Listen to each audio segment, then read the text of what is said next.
Na viongozi wa Azimio la Umoja hii leo wameshikilia kuwa maandamano yao ya siku 3 yaliyopangwa bado yataendelea licha shinikizo kutoka kwa serikali ya Kenya Kwanza na vikundi vya kidini kuwakataza.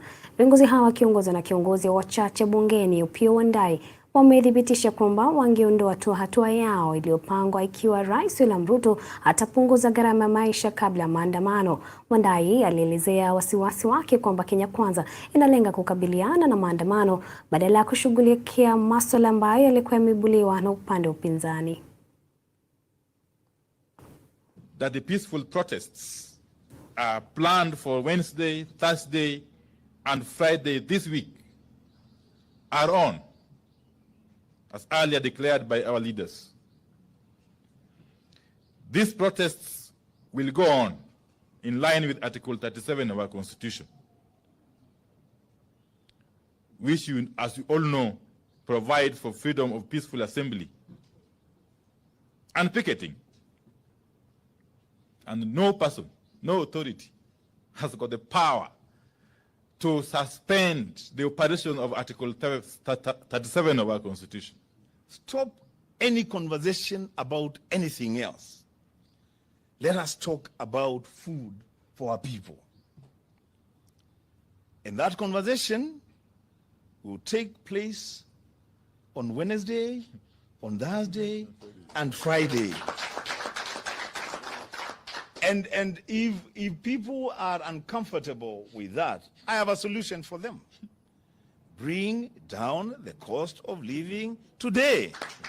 We want to say here to those of you who might be mobilized to come and fight your fellow Kenyans, we are not the enemy. We are not the ones who have added taxation on fuel. All these members of parliament here voted against that bill. You cannot come and fight your fellow hustlers in the streets. You cannot come from Madare and think that you are better than the person who comes from Kasarani. If Kenyans are sleeping hungry because of the price of food, the hustlers are sleeping hungry and members of Azimio are also sleeping hungry. Tukisonga mbele ni kwamba wanawake kutoka mashirika mbalimbali wameitisha mkutano katika afisi za mtandao wa Eco Network Africa ili kushughulikia masuala ya kijamii, kiuchumi na kisiasa yanayokumba Kenya hivi sasa. Mkutano huu ulilenga kuwaleta pamoja wanawake wenye ushawishi ambao kwa pamoja wangeweza kutetea mabadiliko chanya katika taifa. Wakiongozwa na mmoja wa wanawake mashuhuri barani Afrika, Daktari Jennifer Riria, viongozi hao wanawake walielezea kwa wasiwasi wanawake na msimamo wao kufuatia maandamano hivi karibuni ya kupinga serikali ambayo yamesababisha vifo na uharibifu wa mali. Majority of Kenyans can barely afford necessities including food, medical services, fuel, and other needs. As a result, Kenyans are hungry and angry. We appeal for calmness and patience. After all, we are people of faith. In time, things will get better. As women of Kenya, we wish to bring to the attention of all Kenyans that as a constitutional democracy, Kenya is a country that's governed by the rule of law. Therefore, everybody is expected to play by these rules. It is important that Kenyans give space for dialogue so that we can build our economy and the nation together. Mbali na hayo ni kwamba shinikizo zinaendelea kuongezeka kwa Rais William Ruto na kinara upinzani Raila Odinga kutoa nafasi ya mazungumzo katika jitihada za kushughulikia masuala mbalimbali yanayokabili taifa. Akizungumza hii leo wakati wa kipindi cha jukwaa la uongozi katika kituo cha Hope FM, mwenyekiti wa tume ya maadili na kupambana na ufisadi Daktari David Oginde ametoa wito kwa viongozi wa dini nchini kushinikiza mashauriano ya kibinafsi na viongozi hawa wawili ili kutafuta suluhu. You know, politics is a game of numbers and a game of sometimes what people say in public and in a crowd may not be the same thing that they would say in private. And it is important that we talk to our leaders also in private and just call them to sobriety, to consider the situation that we are in as a nation, which is part of a global problem, that the economy is not good. But for us in Kenya, it is even worse because there are several factors that have compounded our problems. So if we can talk with our leaders in private, call them to see the plight of the ordinary person, I think it will be very important. And I would just urge fellow church leaders to do the same. Wawakilishi wadi kote nchini sasa wamesitisha mgomo wao wa miezi mitatu ili kupisha njia kwa bunge la Seneti kuchunguza lalama zao. Kupitia muungano wa wanachama wa bunge wa kaunti AMCA wamekubali kurejelea vikao vyao katika bunge hilo wakisubiri mapendekezo ya Seneti. Kulingana na katibu mkuu wa chama hicho Stanley Karanja, mkutano wa Seneti wiki mbili zilizopita ulizaa matunda na hivyo haina budi ila kusitisha mgomo huo. Akihutubia wanahabari mjini Naivasha, Karanja alinyoshea kidole cha lawama baraza la mabunge ya kaunti kwa madai ya kuwakosoa walipokuwa wakitetea mishahara yao. Kutembelea ofisi kadhaa. Tumetembelea ofisi ya Deputy President, tumetembelea ofisi ya Anne Waiguru ambaye ni ya COG, na tumeongea na SRC. Na mwishowe Mungu akatusaidia tukaweza kwenda Senate committee ya devolution. SRC ilipewa mwezi moja.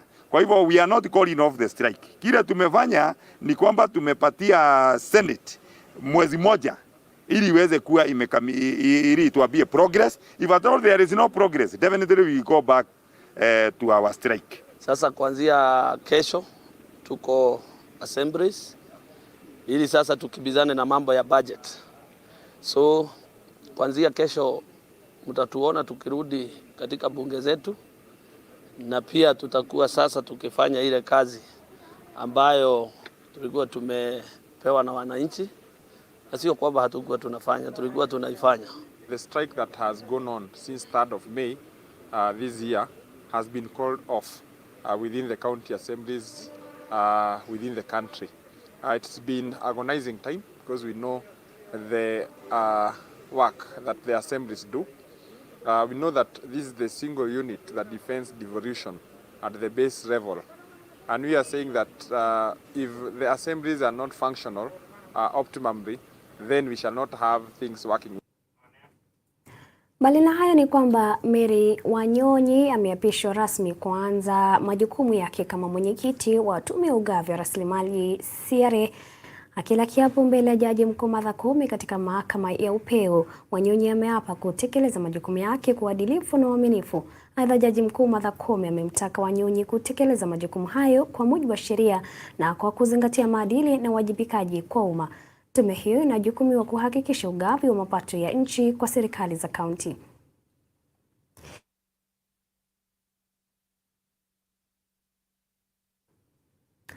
Shabiki sugu wa kiongozi wa upinzani Shadrack Omondi almaarufu Jakababa ameachiliwa kwa dhamana ya pesa taslimu $500,000 baada ya kukaa wiki moja katika seli za polisi kwa madai ya kuchochea mashtaka ya ugaidi kwenye mtandao wa kijamii.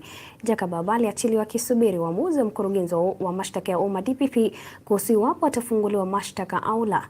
Hii ni baada ya mpelelezi anayehusishwa na kitengo cha uhalifu wa mtandao Nixon Kinyua kuiambia mahakama kwamba alikuwa amekamilisha uchunguzi wake kuhusu kesi hiyo. Jakababa wiki iliyopita alishtumiwa na mkurugenzi wa makosa ya jinai DCI kwa madai ya kuwachochea wananchi kwa kusema maneno yasiyofaa. And the purpose of today's mention was to confirm the progress of the investigations. And the IO was present and he informed the court that they had concluded their investigations. And the prosecution sought for 3 days to finalize on their decision whether to charge him or to discharge him. We objected to the said application. However, the court was a bit lenient and allowed the prosecution for 2 days for them to decide on whether they are going to charge him or not, since they received the file from the IO today in the morning. So it was such a short period to determine whether to peruse the file and come up with a concrete decision on whether it's substantive enough. Gilbert Deya, mhubiri mwenye utata nchini Kenya aliyedai kuwa alikuwa na uwezo wa kutunga mimba za miujiza, ameondolewa mashtaka ya ulanguzi wa watoto kutokana na ukosefu shahidi wa kutosha. Hakimu mkuu mwandamizi Robinson Odieki aliamua kwa upande wa mashtaka walishindwa kuanzisha kesi ya awali dhidi ya Deya. Odieki alisema kwa mzigo wa uthibitisho ulikosekana kwa sababu hakukuwa na ushahidi uliwekwa Deya mahali ambapo watoto walitolewa. Deya alishtakiwa kwa makosa 5 ya wizi wa watoto. Hata hivyo, wakili wake John Swaka alishikilia kuwa mteja wake hana hatia. Deya alifurushwa kutoka Uingereza na mamlaka mnamo Agosti 4 mwaka 2017 baada ya kushtakiwa nchini Kenya kwa kuiba na kuwahifadhi watoto 5 wachanga katika nyumba yake huko Mountain View Estate. Mapema Mei mwaka huu, Deya aliambia mahakama kuwa serikali ilitunga kesi ya wizi wa watoto 5 dhidi yake bila ushahidi. Wakati alijitetea kutokana na tuhuma hiyo, alikana mashtaka yote 5 ambayo serikali ilimkabili. Bishop Gilbert Deya has been acquitted of all the counts that he has been charged with in reference to the offense of child stealing. Of course, in some quarters, they've called it child trafficking, they've called it whatever, but today the court has cleared him of all the counts and that he's a free man. Actually, he's been acquitted under Section 215, and the court has given its reasons and its grounds.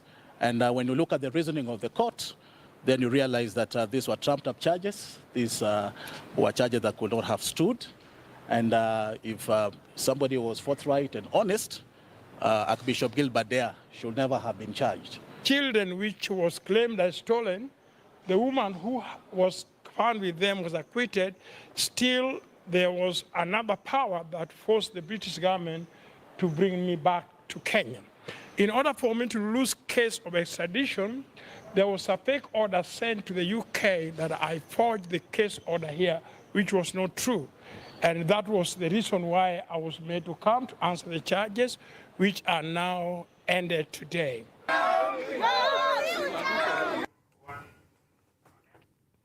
Gavana wa Kisumu Profesa Anyang' Nyong'o amefanya upasuaji wa uti wa mgongo katika hospitali ya mafunzo na rufaa ya Jaramogi Oginga Odinga mjini Kisumu.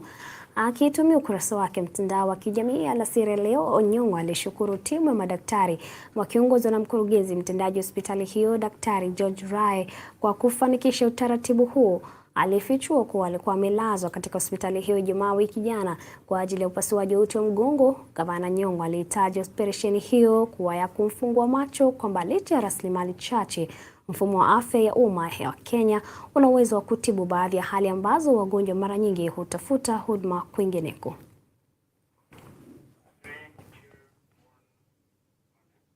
Taarifa hiyo kutoka Kisumu inatukamilishia Dira ya Hope TV jioni leo. Shukrani za dhati mpenzi mtazamaji kwa kutegea taarifa zetu, na pia kwa wale wote waliweza kufanikisha taarifa hizi. Jina langu ni Dolly Mwirigi na aliyenisaidia katika lugha ya ishara ni Fiona Mweresa.